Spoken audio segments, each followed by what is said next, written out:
அனைவருக்கும் வணக்கம். இன்று மார்ச் 6ஆம் தேதி வியாழக்கிழமை. இந்து தமிழ் நாளிதழோட எக்ஸாம் பாயிண்ட் ஆஃப் வியூவில் பார்க்க போகிறோம்.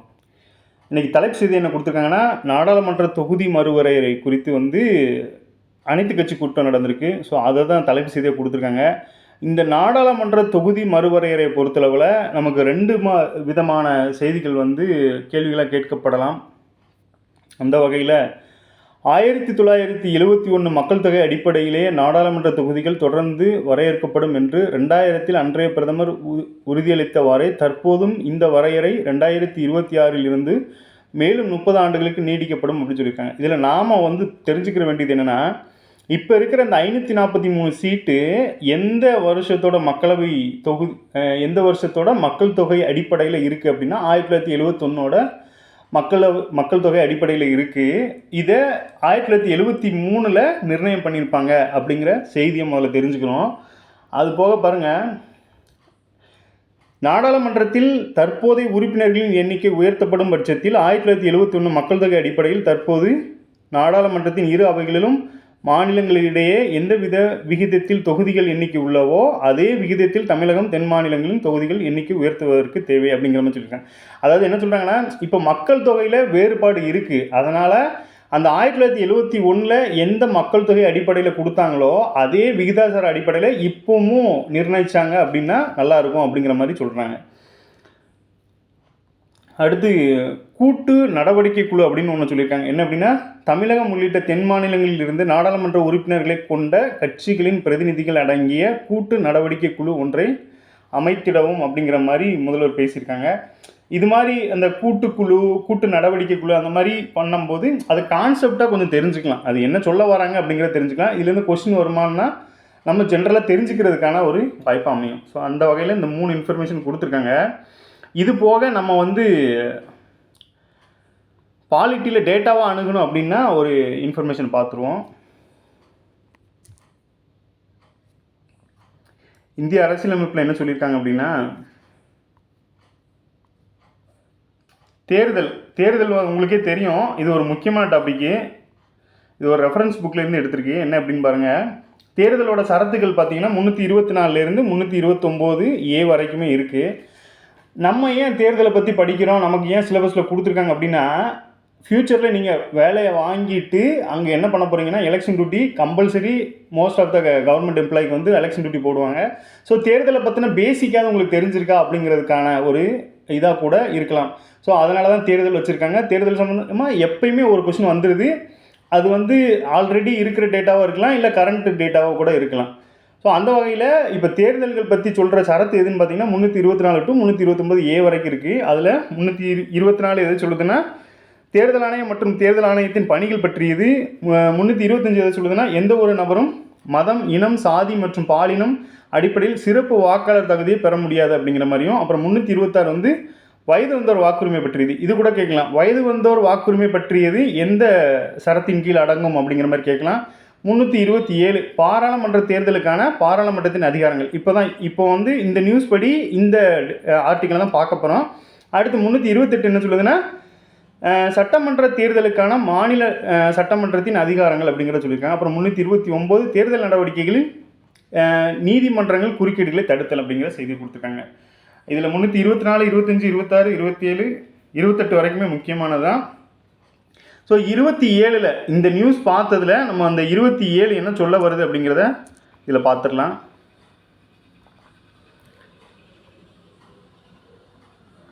இதை கொடுத்துருக்காங்க. 327 எதுலேருந்து ஸ்டார்ட் ஆகுது அப்படின்னு பார்த்தீங்கன்னா, பாராளுமன்றத்தின் தேர்தல் சம்பந்தமான வாக்காளர் பட்டியல் தயாரித்தல், தொகுதிகளை வரையறை செய்தல் உள்ளிட்ட அரசியலமைப்பு வரையறுக்கப்பட்ட பிற அனைத்து விவகாரங்களையும் பெறுவதற்கான சட்டங்களை பாராளுமன்றம் இயற்றலாம் அப்படிங்கிற விஷயத்தை கொடுத்துருக்காங்க. இதில் பாருங்களேன், தொகுதிகளை வரையறை செய்தது,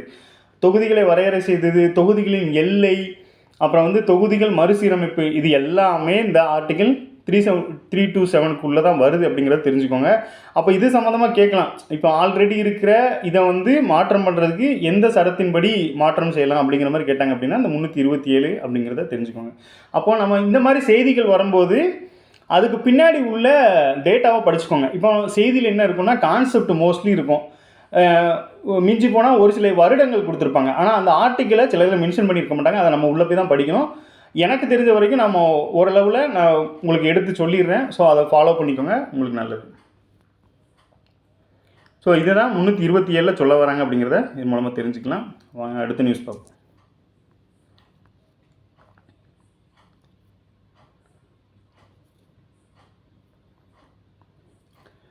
அடுத்தது என்ன கொடுத்துருக்காங்கன்னா, இந்த வருமான வரி சட்டம் பற்றி ஒன்று கொடுத்துருக்காங்க. வருமான வரி சட்டம் வந்து இந்த வருஷத்தில் தாக்கல் செய்ய இருக்காங்க. அதாவது நடைமுறைக்கு வர இருக்குது. இதில் இது என்ன ஆர்டிக்கல் அப்படின்னு பார்த்தீங்கன்னா, வருமான வரி அதிகாரிகளுக்கு வானளவி அதிகாரமா அப்படிங்கிற ஆர்டிக்கலில் நமக்கு என்னெல்லாம் இருக்குது அப்படின்னு பார்ப்போம். முதல்ல இந்த புதிய வருமான வரி சட்டம் எப்போ வருது அப்படின்னா 2025 அடுத்த மாதம் 1ஆம் தேதி. அடுத்த மாதம்னா இப்போ வந்து மார்ச் நடந்துட்டுருக்கு. அடுத்த மாதம் 1ஆம் தேதினா ஏப்ரல் 1. அது வந்து ஃபினான்ஷியல் இயரோட ஸ்டார்டிங் இயர் அப்படிங்கிறதுனால இந்த வருமான வரி சட்டம் ஏப்ரல் 1லேருந்து அமலுக்கு வர இருக்குது அப்படின்னு சொல்லியிருக்காங்க. இதில் நிறைய விஷயங்கள் கொடுத்துருக்காங்க, அவங்களுக்கு பவர் என்ன அப்படிங்கிறது. ஆனால் நாம் தெரிஞ்சுக்கிற வேண்டியது பாருங்கள், இந்த சட்டங்களில் வந்து மெயினாக என்ன சொல்லியிருப்பாங்க அப்படின்னா, அனுமதியின்றி வீடுகள்லையோ அலுவலகங்களையோ சோதனை செய்யலாம் அப்படிங்கிற மாதிரி கொடுத்துருப்பாங்க.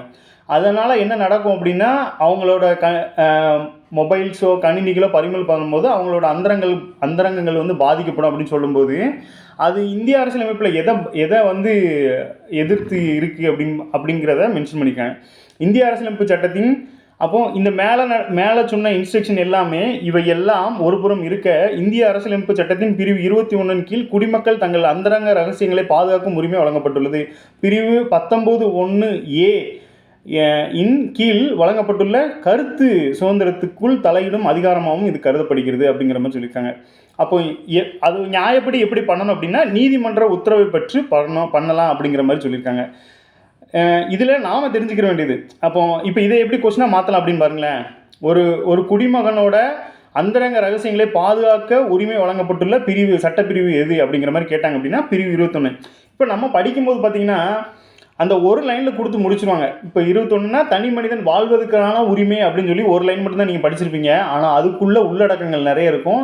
ஸோ இது மாதிரி நியூஸ்கள் வரும்போது அப்டேட் பண்ணிக்கோங்க.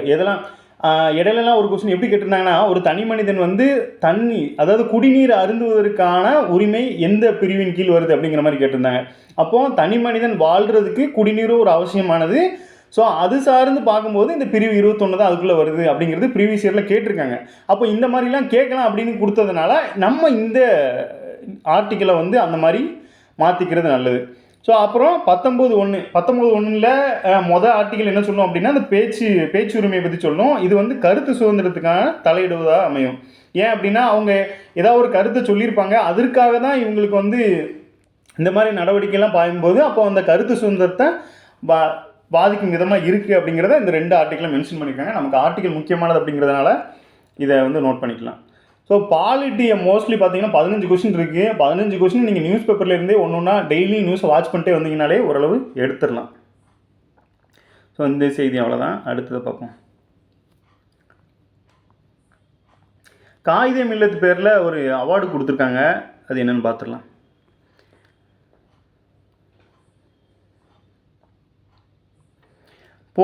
அதாவது 2019க்கு அப்புறம் திருத்தி அமைக்கப்பட்ட அந்த சிலபஸில் இலக்கியத்தில் பார்த்தீங்கன்னா காயிதே மில்லத் அவர்களோட பேர் இருந்துச்சு. ஸோ அந்த வகையில் அவர் பேரில் ஒரு அறக்கட்டளை தொடங்கி அதன் மூலமாக விருது அறிவிச்சிட்டு வராங்க. இந்த வருஷம் அந்த விருதை வாங்குவர் யாருன்னு பார்த்தீங்கன்னா, விருதுக்கு தேர்வு செய்யப்பட்டுள்ளவர் ஜான் தயால் அப்படிங்கிறவர். இவர் வந்து ஒரு மனித உரிமை செயற்பாட்டில் அவர் அப்படிங்கிற மாதிரி கொடுத்துருக்காங்க.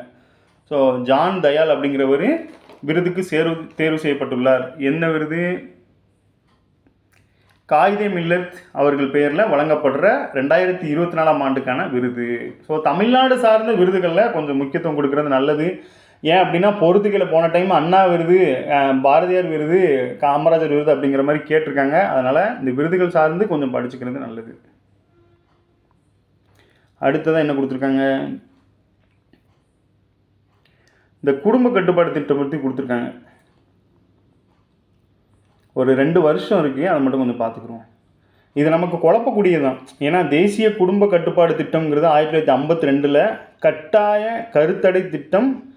அது பார்த்திங்கன்னா 1970களில் நடந்திருக்கு அப்படிங்கிறத தெரிஞ்சுக்கலாம். ஸோ 52 தேசிய குடும்ப கட்டுப்பாடு திட்டம். டைரெக்டாகவே கேட்கலாம், தேசிய குடும்ப கட்டுப்பாடு திட்டம் கொண்டு வரப்பட்டது 1952.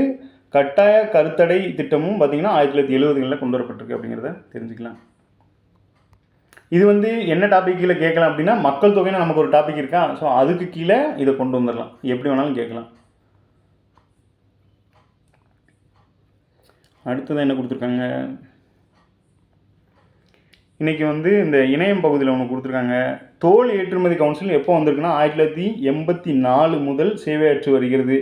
இந்திய தோல் மற்றும் தோல் பொருட்கள் துறையின் மிகப்பெரிய மற்றும் உச்ச வர்த்தக ஊக்குவிப்பு அமைப்பான இது இந்திய தோல் துறையின் ஒட்டுமொத்த வளர்ச்சிக்கும் உலகளாவிய வர்த்தகத்தில் இந்தியாவின் பங்கை அதிகரித்து அதிக ஏற்றுமதிக்கும் உறுதி பூண்டுள்ளது அப்படிங்கிற கொடுத்து அதோட இணையதளத்தும் கொடுத்துருக்காங்களா.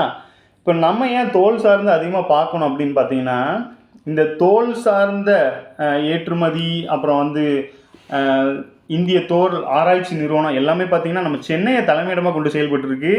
அதுவும் பாருங்கள், இந்தியாவில் 47% ஏற்றுமதி அப்புறம் தோல் சார்ந்த பொருட்களை வந்து தமிழ்நாடு வந்து கான்ட்ரிபியூஷன் பண்ணிகிட்டு இருக்காங்க அப்படிங்கிற ஒரு தகவலும் கிடச்சிருக்கு. 47% பார்த்திங்கன்னா தோல் சார்ந்த வணிகத்தில் வந்து தமிழகம் வந்து செயல்பட்டுட்டு வராங்க அப்படிங்கிறது. இது போக பாருங்கள், மத்திய பட்ஜெட்டில் பார்த்திங்கன்னா தோல் பொருட்களுக்கு ஒரு குறிப்பிட்ட சதவீதம், அதாவது கொஞ்சம் இந்த வாட்டி வந்து தனிப்பட்ட ஒரு தோல் சார்ந்த இதுக்கு உற்பத்தி ஏற்றுமதி அதிகரிக்கிறதுக்கு திட்டங்களை ஒதுக்கியிருக்காங்க. அதுவும் எதை பேஸ் பண்ணியிருக்குன்னா தமிழகத்தை பேஸ் பண்ணி, ஏன்னா 47% நம்ம தான் கான்ட்ரிபியூட் பண்ணிட்டு இருக்கோம். ஸோ அதை பேஸ் பண்ணி தான் இருக்குது அப்படிங்கிறதுனால இந்த தோல் சார்ந்த விஷயங்களை கொஞ்சம் தெரிஞ்சுக்கிறது நல்லது. அந்த வகையில் தோல் ஏற்றுமதி கவுன்சில் எப்போ உருவாக்கப்பட்டிருக்கு அப்படின்னா 1984 முதல் செயலாற்றி வருகிறது அப்படிங்கிற விஷயத்தை தெரிஞ்சுக்கோங்க. ஸோ இது சென்னையை தலைமையிடமாக கொண்டு செயல்பட்டு வராங்க அப்படிங்கிறதையும் தெரிஞ்சுக்கலாம். தோல் உற்பத்தி பற்றி ஏற்கனவே பழைய கொஸ்டின்லாம் கேட்டிருக்காங்க. ஸோ அது சார்ந்து கொஞ்சம் படிச்சுக்கோங்க. அடுத்து பாருங்கள், புதுமை பெண் திட்டம்.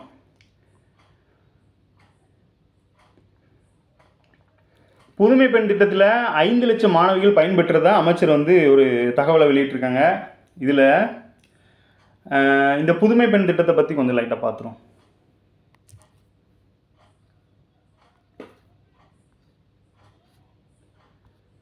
இந்த டேட்டா பாருங்கள், மூல ராமாமிர்தம் அம்மையார் உயர்கல்வி புதுமை பெண் திட்டம் மாண்புமிகு முதலமைச்சர் அவர்களால் 5/9/2022 முதல் கட்டமாகவும் பின்னால் வந்து விரிவாக்கம் பண்ணியிருப்பாங்க 2ஆம் கட்டமாக. இப்போ அந்த 5/9 அப்படிங்கிறது என்ன டேட் அப்படின்னு பார்த்தீங்கன்னா, அவங்க வந்து 15/9, அதாவது அறிஞர் அண்ணாவோட பிறந்தநாள் அன்னைக்கு வழங்குறதா இருந்தது. 10 நாளைக்கு முன்னாடியே வழங்கிட்டாங்க அப்படிங்கிறது தான் இந்த 5/9/2022. ஸோ நமக்கு இயர் பார்த்திங்கன்னா 2022, டேட்டு பார்த்திங்கன்னா 5/9. அது எதை முன்னிட்டு அப்படின்னா 15/9 முன்னிட்டு 10 நாளைக்கு முன்னாடியே அந்த அமௌண்ட்டை போட்டுட்டாங்க அப்படிங்கிற தகவலை தெரிஞ்சுக்கோங்க. ஸோ இதுதான் புதுமை பெண் திட்டம். அதில் டேட்டு கொடுக்கல, ஆனால் நம்பர்ஸ் கொடுத்துருக்காங்க. என்ன அப்படின்னா 5 லட்சம் மாணவிகள் பயன்பெற்றிருக்காங்க அப்படிங்கிறத அமைச்சர் வந்து தகவலை வெளியிட்டிருக்காங்க. அதில் இன்னொரு டேட்டாவும் கொடுத்துருக்காங்க. என்ன அப்படின்னா தமிழ்நாடு மின் ஆளுமை நிறுவனம், இது எங்கே இருக்கும் அப்படின்னு பார்த்தீங்கன்னா, அந்த இதுக்கு முன்னாடி இருந்த சிலபஸில் பார்த்தீங்கன்னா யூனிட் 9ன்னு ஒரு டாபிக் இருக்கும். அதில் மின் ஆளுகை அப்படின்னே ஒரு தனியாக ஒரு டாபிக் இருந்துச்சு. இந்த தமிழ்நாடு மின் ஆளுமை நிறுவனம் எப்போ உருவாக்கப்பட்டது அப்படின்னு பார்த்தீங்கன்னா 2007 TNEGA அப்படிங்கிற பேரில் உருவாக்கியிருப்பாங்க. ஸோ 2007 அப்படிங்கிறது இது உருவாக்கப்பட்ட வருடமாக இருக்கும். இதன் மூலமாக தான் தமிழக அரசு வந்து இணையவழி சேவைகளை வழங்கிட்டு வராங்க. இ சேவை மையங்கள்லாம் நிறைய பார்த்துருப்பீங்க. அது இந்த தமிழ்நாடு மின் ஆளுமை நிறுவனத்துக்கு கீழே தான் வருது அப்படிங்கிறத தெரிஞ்சுக்கலாம். ஸோ இன்றைக்கி என்ன சர்டிஃபிகேட்னாலுமே நம்ம அங்கே தான் போய் அப்லோட் பண்ணுறோம், அங்கே தான் போய் டவுன்லோட் பண்ணுறோம். ஸோ இது மாதிரி இருக்கிறதுனால இது வந்து மின் ஆளுகை, அரசோட மின் ஆளுகையில் இது ஒரு முக்கிய பங்காற்றுது அப்படிங்கிறதுனால அதை பற்றி தெரிஞ்சுக்கிறது நல்லது. ஸோ அடுத்ததாக பாருங்கள், அதே மக்களவை தொகுதி வரையறை இதில் தான் கொடுத்துருக்காங்க. இதில் ஒரு டேட்டா என்ன அப்படின்னு பாருங்கள், நம் அரசியல் சாசனத்தின் 84வது சட்டப்பிரிவு, அதாவது இந்தியன் கான்ஸ்டியூஷனோட 84வது சட்டப்பிரிவு என்ன சொல்லுது அப்படின்னா, நாடாளுமன்றத்தின் தொகுதிகளின் மறுவரையறை 2026ஆம் ஆண்டு வரை நிறுத்தி வைக்கப்பட்டுள்ளது. இந்த கான்ஸ்டியூஷன் படி, அதாவது என்ன சொல்லியிருப்பாங்க அப்படின்னா, இந்த 10 வருஷத்துக்கு ஒரு டேட்டாவை கொடுத்துட்டு இது 10 வருஷம் வரைக்கும் இருக்கலாம், இது 20 வருஷம் வரைக்கும் இருக்கலாம், 30 வருஷம் வரைக்கும் இருக்கலாம் அப்படிங்கிற மாதிரி கொடுத்துருப்பாங்க.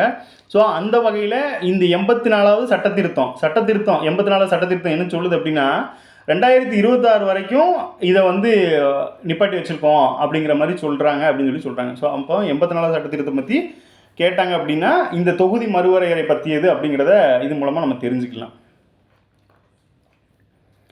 அடுத்ததாக பாருங்கள்,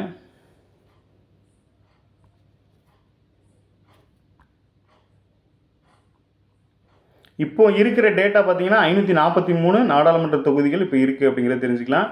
இன்னும் ஒருவேளை அதிகரிச்சது அப்படின்னா 800க்கு மேலே அதிகரிக்கும் அப்படிங்கிற மாதிரி சொல்லியிருக்காங்க. அது மாதிரி நம்ம நாடாளுமன்றத்தோட மக்களவையோட அந்த உறுப்பினர்கள் உட்காரும் அந்த சீட்டோட எண்ணிக்கை பார்த்தீங்கன்னா 888 அப்படிங்கிற மாதிரி தகவல் சொல்கிறாங்க.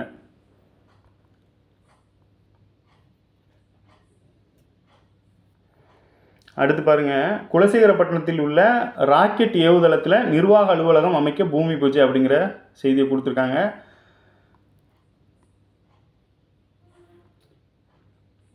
இந்தியாவோட அந்த இஸ்ரோவோட ஸ்பெஷல் என்னன்னு பார்த்தீங்கன்னா, இங்கே இது 2வது இந்தியாவோட ஏவுதளம் அமைய இருக்குது. வெளிநாடுகளை சேர்ந்த செயற்கைக்கோளை குறைந்த கட்டணத்தில் விண்ணில் செலுத்தி வருகிறது. இந்தியாவோட ஸ்பெஷல் என்னென்னா, லோ பட்ஜெட்டில் பட்ஜெட் ஃப்ரெண்ட்லியாக செயற்கைக்கோளை ஏவுறாங்க அப்படிங்கிறதுனால வெளிநாடுகள் நம்மளோட சேவையை நாடுறாங்க. இந்த வகையில் அந்த ஒரு லான்ச் பேடு பத்தாது அப்படின்ட்டு இன்னொரு லான்ச் பேடையும் உருவாக்குறாங்க. அதுதான் நம்ம அதாவது தமிழ்நாட்டில் தூத்துக்குடி மாவட்டத்தில் உள்ள குலசேகரப்பட்டினத்தில் 2வது ஏவுதளத்தை அமைக்க இருக்கிறாங்க. ஏற்கனவே இருக்கிறது எங்கே அப்படின்னா, ஆந்திர மாநிலம் ஸ்ரீஹரிகோட்டா ஏவுதளம் மட்டுமே ஏற்கனவே இருக்குது அப்படிங்கிறது. இது 2வது தளம் அப்படிங்கிறதையும் தெரிஞ்சுக்கலாம். இதில் ஒரு சில நம்பர்ஸ் இருக்குது. அதாவது இப்போ நம்ம கூற்று காரணம் மாதிரி கேட்டாங்க அப்படின்னா இந்த நம்பர்ஸ் கேட்குறதுக்கு வாய்ப்பு இருக்குது. அப்போ நம்பர்ஸை ஞாபகம் வச்சுக்கோங்க. 2223 அப்படிங்க அந்த இடத்தோட மொத்த பரப்போட அளவு பார்த்தீங்கன்னா 2223 ஏக்கர். அதாவது 2223 ஏக்கர் நிலத்தை தமிழக அரசு கையப்படுத்தியிருக்காங்க இது வரைக்கும். அப்போ எவ்வளோ பரப்பளவில் இது அமைய இருக்குது அப்படின்னு கேட்டாங்கன்னா 2223 அப்படிங்கிற நம்பரையும் வச்சுக்கோங்க. இதுக்கு முதல்ல அடிக்கல் நாட்டப்பட்டது எப்போன்னு இதோட பட்ஜெட் பாருங்கள். முதற்கட்டமாக இதுக்கு 986 கோடி மதிப்பில் இந்த ஏவுதளம் அமைய இருக்குது அப்படிங்கிற செய்தி கொடுத்துருக்காங்க. அப்போ எவ்வளோ பரப்பளவு அப்படின்னு பார்த்தீங்கன்னா 2223, எவ்வளோ மதிப்பு அப்படின்னு பார்த்தீங்கன்னா 986 அப்படிங்கிறதையும், இதுக்கு முதல்ல அடிக்கல் நாட்டப்பட்டது எப்போன்னு பார்த்தீங்கன்னா பிப்ரவரி 28. இப்போ பூமி பூஜை, ஆனால் அடிக்கல் நாட்டை பிரதமர் ஆல்ரெடி அடிக்கல் நாட்டிட்டு போயிட்டாங்க அப்படிங்கிறதையும் தெரிஞ்சுக்கலாம். ஸோ பிப்ரவரி 28 என்னென்னு நம்ம ஸ்கூல் புக்லேயே கொடுத்துருப்பாங்க. ஸோ சயின்ஸ் டே, அதாவது அறிவியல் தினமான அன்னைக்கு தான் 2024 இதுக்கு பிரதமர் அடிக்கல் நாட்டியிருக்காங்க அப்படிங்கிற விஷயத்தையும் தெரிஞ்சுக்கலாம். அடுத்ததான் இங்கே மேலே என்ன கொடுத்துருக்காங்கன்னா, அந்த டேட்டில் அந்த பிப்ரவரி 28 அடிக்கல் நாட்டும் போது ஒரு சிறிய வகை ராக்கெட்டை ஏவிருப்பாங்க. அதை தான் கொடுத்துருக்காங்க. அது பேர் ரோஹிணி 6 H அப்படிங்கிற மாதிரி கொடுத்துருக்காங்க.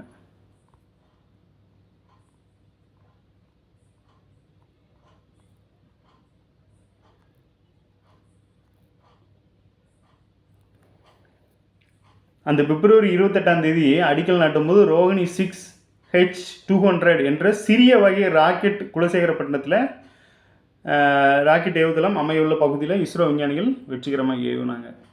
இங்கே என்னென்னா மெயினாக இந்த சிறிய வகை ராக்கெட்டுகளை தான் அதிகமாக ஏவ இருக்கிறாங்க அப்படிங்கிற விஷயத்தையும் அந்த செய்தியில் கொடுத்துருக்காங்க. ஸோ இதில் உள்ள இம்பார்ட்டண்ட் டேட்டாவை பார்த்தாச்சு. இதெல்லாம் கான்செப்டாக தான் இருக்கும். கான்செப்ட் உங்களுக்கு ஓரளவு தெரிஞ்சதாக தான் இருக்கும். டேட்டாவை மட்டும் எடுத்து எழுதிக்கோங்க. அடுத்து பார்த்தீங்கன்னா, இந்த ஓய்வை அறிவித்தார் சரத்கமல் அப்படிங்கிற ஒரு நியூஸு. இது மூலமாக நான் உங்களுக்கு ஒரு விஷயம் சொல்ல வரேன். என்ன அப்படின்னா, நம்ம ஸ்போர்ட்ஸ் பேஜை பொறுத்தளவில் அந்த ஸ்போர்ட்ஸில் பெர்ஃபார்ம் பண்ணுறவங்களோட இமேஜ் ரெகுலராக வந்துக்கிட்டே இருக்கும்.